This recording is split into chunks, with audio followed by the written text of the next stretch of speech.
ذکر کیا ہے، اللہ تعالیٰ نے کتنی مرتبہ قرآن کا ذکر کیا ہے، اللہ تعالیٰ نے کتنی مرتبہ حج اور عمرہ کرنے کا حکم دیا ہے، اس بچے کو نہیں معلوم ہوگا۔ ایک ایسا ہی واقعہ آپ کو بتاتی چلو، ایک SSLC کا بچہ تھا، اس بچے کو خلفائے راشدین کون ہے ایک چھوٹا سوال کیا گیا۔ وہ بچہ اسکول کے اندر بہت مہارت بھی رکھتا تھا، یعنی بہت زیادہ پرسنٹیج کا بچہ تھا، لیکن جب اسی بچے سے پوچھا گیا کہ خلفائے راشدین کون ہے تو وہ لکھتا ہے ایسٹ ویسٹ نارتھ ساؤتھ۔ استغفر اللہ ہمارے ایسے مسلمان بچوں پر۔ آپ بتائیے، یہ سچا واقعہ ہے، SSLC کا بچہ ہے، اس کو خلفائے راشدین کون ہے نہیں معلوم۔ کیوں؟ کیونکہ ہمارے گھر میں علم کی کمی ہے، ہمارے گھر میں علم کی کمی ہے۔ علم کی کمی کی وجہ سے ہم کیا کر رہے ہیں؟ علم کی کمی کی وجہ سے ہم اپنے بچوں کی زندگی، اپنی زندگی، اپنے ماحول کی زندگی، اپنے معاشرے کی زندگی، سب کی زندگی برباد کر رہے ہیں۔ اگر آپ ایک آیت بھی جانتے ہیں تو آپ کا فرض بنتا ہے کہ آپ دوسروں تک پہنچائے، اس کا معنی مفہوم سمجھائے۔ آپ کے اوپر حق ہے، کیونکہ کل کو آپ کے پاس آپ کا بھائی، آپ کا دوست، آپ کا رشتہ دار، آپ کے ماں باپ، آپ کے بچے، آپ کا شوہر، ہر کوئی آپ سے ٹھہر کر پوچھے گا تجھے یہ بات معلوم تھی؟ قیامت کے دن اللہ کے سامنے ٹھہرے گا۔ جو بچے، جو ماں باپ، جو رشتہ دار، جو شوہر، جو بیوی آج ایک دوسرے کے بنا نہیں رہ سکتے، کل کو قیامت کے دن ایک دوسرے کے منہ چھپاتے پھریں گے۔ کیوں؟ کیونکہ ہمارے نیکیاں انہیں دینا پڑے گا۔ سمجھ میں آ رہا ہے آپ کو؟ لیکن آج ایسے ہی بچے ہیں جو جا کر علم کی کمی کی وجہ سے برباد ہو چکے ہیں۔ کتنے ایسے مسلم معاشرے کے بچے ہیں جو جا کر غیر مسلموں سے شادی کرنے لگے ہیں، غیر مسلموں کے ساتھ افیئر کر رہے ہیں۔ کیوں؟ کیونکہ یہ علم کی کمی ہے۔ ہمارے گھر کے اندر قرآن کی تلاوت نہیں ہو رہی ہے، ہمارے گھر کے اندر قرآن کا معنی مفہوم نہیں سمجھا جا رہا ہے، قرآن کا مطلب ہی کیا ہے۔ اچھا چلیے، بچپن سے لے کر ہمارے انتقال کے وقت تک ہم قرآن قرآن قرآن کر کے سن رہے ہیں۔ قرآن کا معنی کیا ہے؟ آپ میں سے کوئی ایک بتا دے مجھے کہ قرآن کس کو کہتے ہیں؟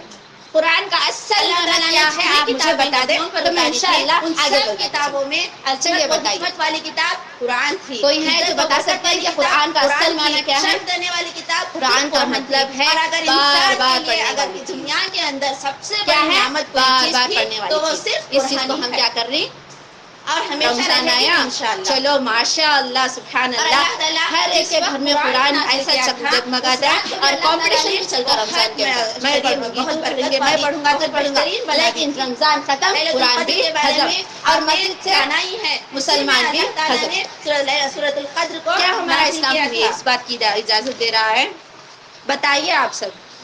نہیں نا، کیوں آپ اس طرح ہماری غفلت ہے، ہمارے گھروں کے اندر ہمارے برکتیں کیوں چھین رہی ہیں؟ بس یہی وجہ ہے۔ قرآن ایک ایسی چیز ہے جس کو آپ کو چاہیے کہ کم از کم دن میں صرف ایک صفحہ تو صحیح آپ کو پڑھنا چاہیے۔ میں یہ نہیں کہہ رہی کہ آپ قرآن لے کر بیٹھ جاؤ، آپ کا گھر کا کام دھام چھوڑ دو، آپ کی ایک ذمہ داریاں چھوڑ دو، نہیں، اپنے لیے ایک 10 منٹ نکالو۔ سورہ ہم پڑھ رہے ہیں اس کا معنی پڑھو، ایک آیت پڑھو، اس کی فضیلت کیا ہے، اللہ تعالیٰ کی آپ کے گھروں کے اندر ایسی برکتیں آئے گی، ایسی رحمتیں آئے گی والی چیز ہے وہ۔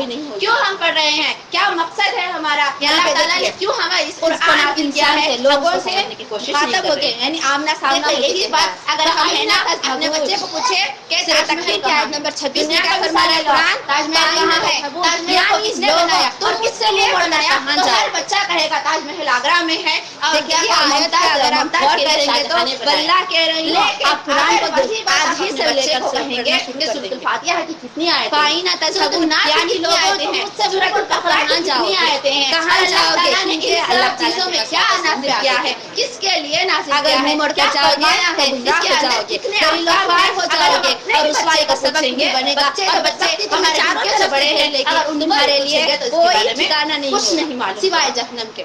وہی اگر اس بچے کو اس بڑے قرآن کی طرف لے کے لوگوں کو اس میں برکت ہے، رکعت جائزہ لیجیے، وہ ہے جو انسان کی کامیابی کے لیے گانا گزر جائے تو وہ کہے گا، شوق سے کہے گا بچہ۔ اللہ تعالیٰ فرماتا ہے کہ وہاں سلام ابھی میں آپ کو بتا رہی تھی یہی قرآن کے اندر تھی وہ اسی کا گانا۔ چلیے یہی آیت میں آپ کو لیکن اگر وہی کتاب یہی کتاب ہے جس میں ہم نے نازل کیا ہے، جس میں ہم نے اتارا ہے مبارک، کوئی نہیں بتائے گا آپ کو برکت والی۔ آپ میں سے کتنے لوگ جانتے ہیں کہ قرآن کے اندر ہمارے گھروں میں برکت نہیں ہے؟ ہم آپ بتا سکتے ہیں مجھے؟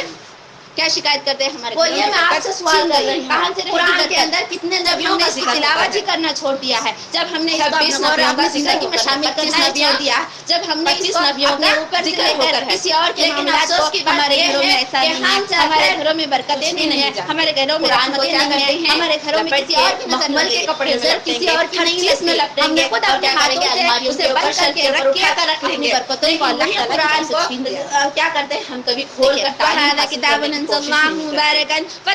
اس کے اندر اللہ نے کیا فرمایا ہے, یعنی یہ وہ کتاب ہے کیوں فرمایا ہے ہمارے نبیوں کا قرآن ایسی چیز ہے جس میں کوئی شک و شبہ کی گنجائش نہیں ہے.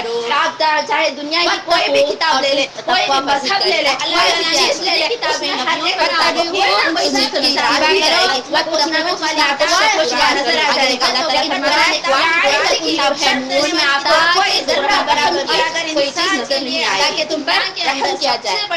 دیکھیے عثمان رضی اللہ تعالیٰ عنہ سے روایت ہے, نبی کریم صلی اللہ علیہ وسلم فرماتے ہیں, میں واپس پڑھیں گے جہاں پر میں نے پسند کیا تھا, یعنی جہاں سے میں نے شروع کیا تھا قرآن یعنی تمہیں کیا ناچ میں برکت نہیں کہاں سے آ رہی ہے آپ کو ان سب چیزوں میں, اگر ہم خود کے بارے تو اللہ تعالیٰ سے فرماتے ہیں قرآن ہے تمہارے لیے, اور ان کے لیے ہے یہ کتاب جو جا کر متقی ہے. میں آپ کو یہ بھی بتاتی چلوں کہ جو انسان قرآن کرے گا اسی کے لیے دلیل بنے گا, ان کے لیے بھی برکت اور اسی کا معاملہ اللہ تعالیٰ تاکہ اللہ انسان کے دلوں میں قرآن اس طرح پہنچ گیا ہے جب کوئی موقع یا موقع آتا ہے ہاں ہر کوئی دلیل بنے گا لوٹ کر آتا ہے, لیکن اللہ تعالیٰ کا مسئلہ ہے لوگ ان کو نہیں آتا قرآن پڑھتا ہے, یہ قرآن کے ذریعے اللہ جب دلیل بنا ہماری زندگی میں اپنے الماریوں میں اپنے شیلفوں میں سب کچھ یہ رائے کہ ذرا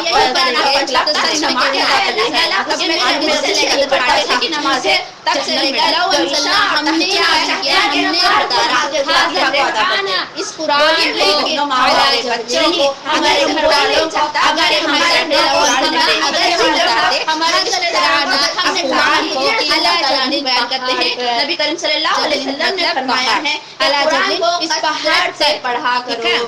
لارائتہ صحیح مسلم کی حدیث ہے, قرآن کو کثرت سے پڑھا کرو کیونکہ یہ تمہارے لیے قیامت والے دن سفارش بڑھ کر آئے گا من خشیت اللہ, اللہ کے ڈر سے.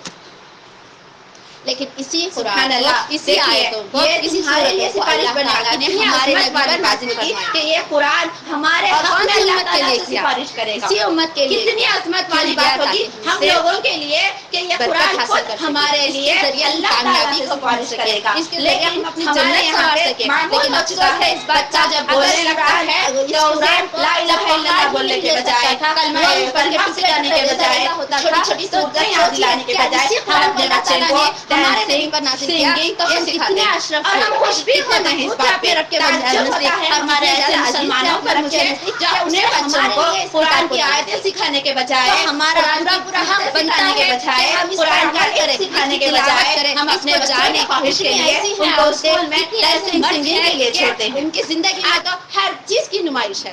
اللہ تعالیٰ نے انہیں محلات دیے ہیں, گھر دیے ہیں, پیسہ دیا ہے, کپڑے دیے ہیں, زینت ہر چیز کی زینت ہے, لیکن ان کے پاس آپ جا کر پوچھئے کہ ان کو قرآن کی یعنی زندگی کے اندر ہمارے اسلام کی تعلیمات کے بارے میں کھول کر دیکھیں گے تو ان کو کچھ نہیں آتا.